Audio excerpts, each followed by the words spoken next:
Cyril Bourgois est mon deuxième invité aujourd'hui. Vous représentez le groupe Casino. Ceux qui ont vu la première partie de l'émission vous connaissent, puisqu'on vous a vu dans le reportage qui a été tourné par nos confrères de TF1, du journal de 20h. Ce fameux 4, le chiffre 4, 4 boulevard Franklin Roosevelt à Paris, le supermarché du futur.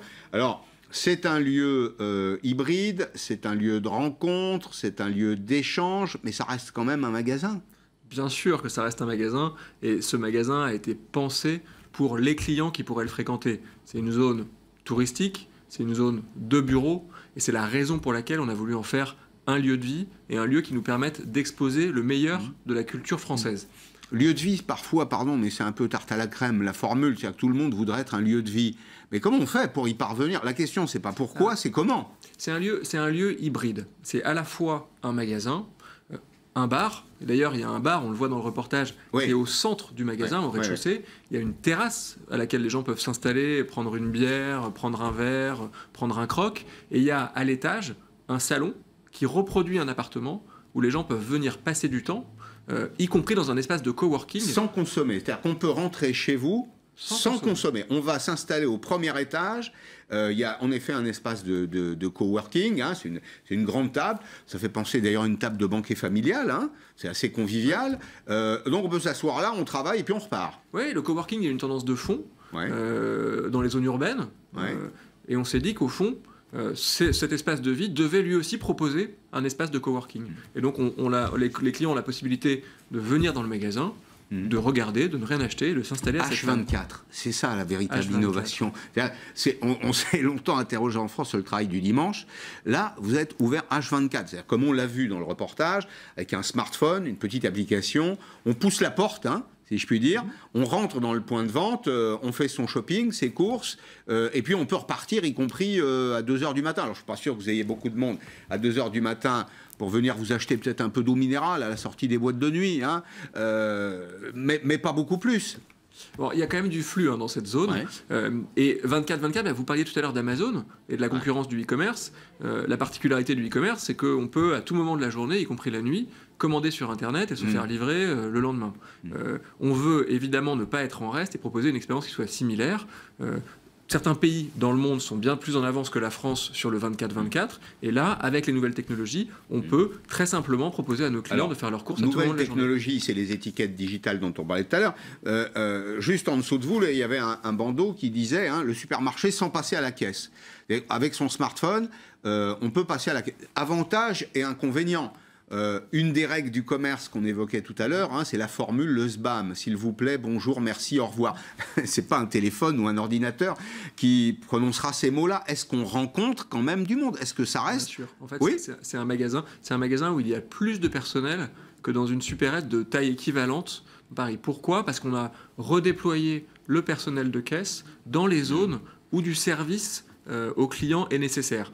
Il y a une cave à vin avec un caviste, il y a un bar avec plusieurs personnes qui font la restauration, il y a un corner Cdiscount avec des produits Cdiscount et des vendeurs qui sont là pour accompagner le client. Et donc c'est un magasin où il y a beaucoup de personnel et beaucoup d'accueil. Regardez ce tweet qui nous arrive à l'instant, qui nous dit, je lis juste la fin, le service et l'amabilité sont les seules armes contre le digital.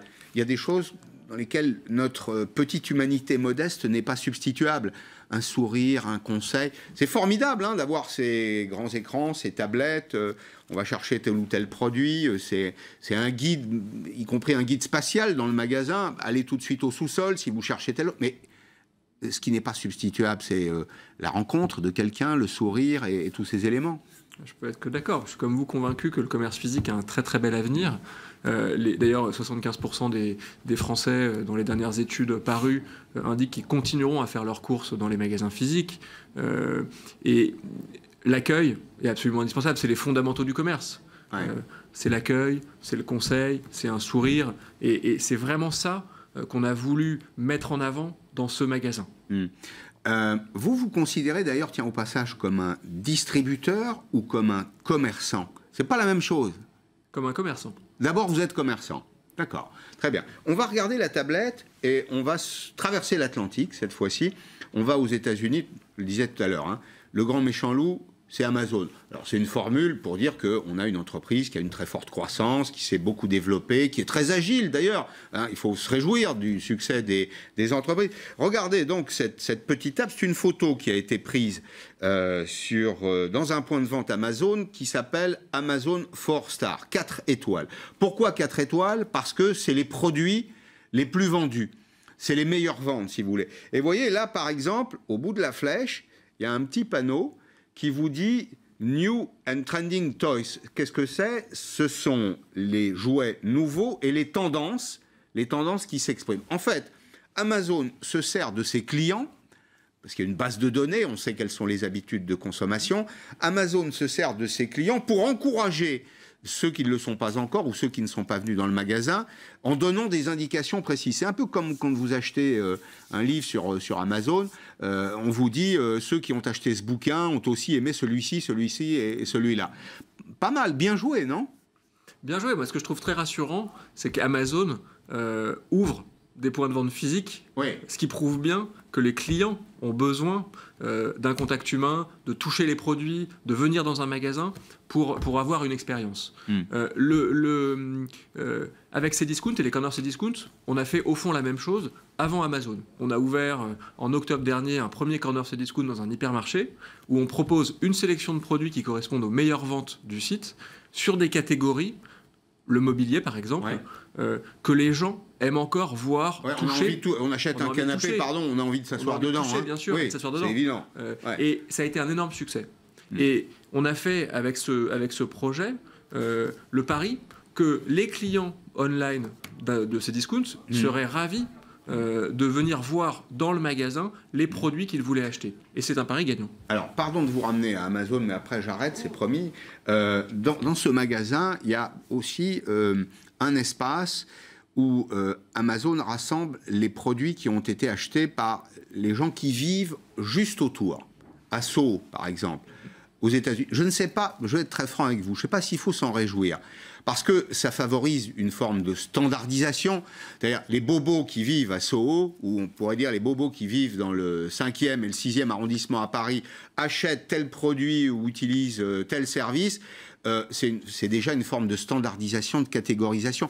Est-ce que finalement, c'est pas là la limite, le consommateur, il va y perdre en arbitrage? Alors, le fait que le magasin s'adapte à son environnement immédiat, c'est le sens du commerce. Mais c'est le client qui doit rester le roi. Hein. Moi, je crois que c'est lui qui doit choisir. On est aujourd'hui dans un monde où on fait face à la concurrence d'Internet qui propose une offre exhaustive, quasiment illimitée, des millions de produits. Cdiscount propose 2 millions de produits. C'est considérable. C'est considérable. Il y a combien de références dans un hypermarché? Il y a 60 000, 70 000 références. Exactement. Hein, 100 000 dans les plus grands hypermarchés. Ouais. Donc, on est contraint par l'espace. En revanche, avec les dispositifs digitaux, on peut aujourd'hui proposer au client qui vient dans notre magasin d'avoir accès à une sélection presque infinie de références, tout en bénéficiant du conseil d'un vendeur. Et là, on commence à réconcilier les deux mondes et à proposer le meilleur des deux mondes. Les Français aiment beaucoup les MDD. Bien sûr, vous savez ce que c'est. On les a créés. Oui, vous les avez créés. Peut-être les produits libres de Carrefour avant vous, non? Je me trompe? Il me semble que c'est Casino qui a créé la Casino d'abord. MDD, marque de distributeur. C'est-à-dire que vous allez chez Casino, vous trouvez des marques qui sont proposées par l'enseigne. Même chose chez Leclerc, Carrefour. À l'époque, c'était les produits libres, dans les années 70.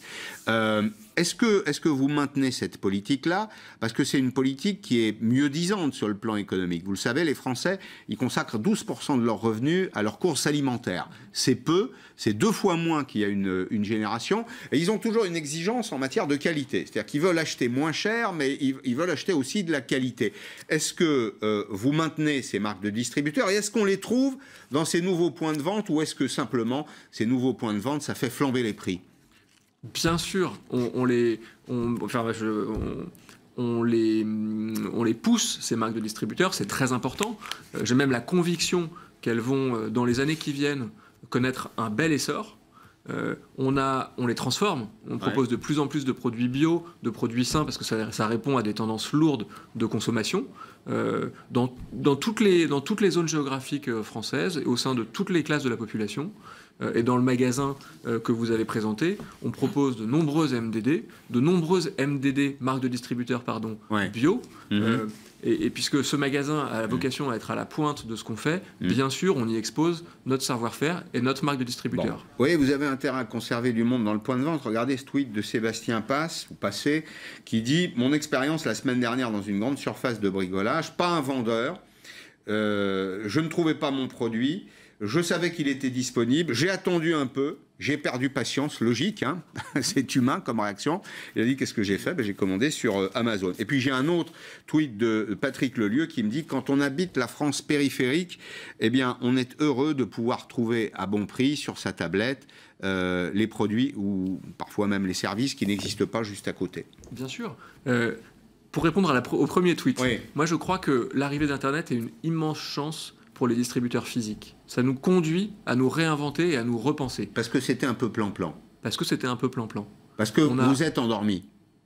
C'est pas endormi, mais forcément quand la concurrence est un peu moins forte, on réagit un peu moins vite. Là, Internet a considérablement renforcé la concurrence avec l'arrivée des pure players, et on doit se réinventer pour proposer une qualité d'expérience qui soit à minima équivalente, mais surtout bien meilleure que sur Internet, et le monde physique le peut.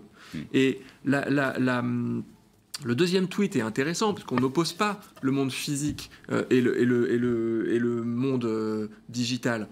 Ce qu'on veut, c'est que le client ait à sa disposition, à tout moment et en tout lieu, une solution.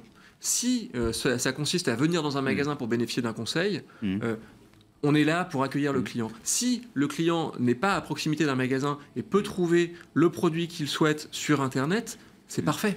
On va essayer de revenir à la deuxième infographie que j'ai diffusée tout au début de l'émission, si on la retrouve. Vous êtes donc le commerce physique. Le commerce physique, c'est celui qui paye des impôts, des cotisations sociales. Et dans ce domaine, on a quand même en France une formidable imagination. C'est-à-dire qu'on a inventé la cotisation foncière des entreprises. On vend hors taxe, évidemment. Il y a l'impôt sur les sociétés comme tout le monde. La taxe sur les surfaces commerciales qui a augmenté, ça n'est pas inscrit sur l'infographie, de 600% en 10 ans. Taxe d'enlèvement des ordures ménagères, versement transport, taxe locale sur les publicités extérieures. Est-ce qu'on va tenir à ce rythme-là, cher Cyril ? Je ne vais pas commenter, vous l'avez déjà fait, le caractère complexe et parfois déséquilibré de la fiscalité bien. Ça française. fait 2 mots quand même utiles, là. Complexe et déséquilibré. Si vous pouviez parler, vous diriez que c'est scandaleux. Moi, je peux le dire. Mais moi, ce que je crois profondément, c'est qu'au-delà de ces handicaps, les points de vente, les magasins ont de vrais atouts. Et c'est ça sur quoi je veux me concentrer.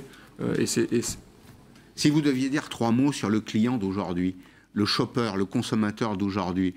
Moi, tout à l'heure, je disais, il est infidèle, volage. C'est pas tout à fait la même chose. Infidèle, volage, mais exigeant. Vous êtes d'accord avec ça ? Non, je suis d'accord. Il est exigeant. Il est à la recherche de nouvelles expériences. Et il souhaite tout à tout moment. Donc c'est l'économie du service aujourd'hui. Exactement. On passe de la transaction, le commerce à papa, si je puis dire. On passait en caisse, boum, on rentrait chez soi. Le coffre du break, on rentrait chez soi et c'était terminé, à une économie qui est l'économie du service et de la solution. Exactement. Merci beaucoup, Merci Cyril Bourgois, groupe Casino.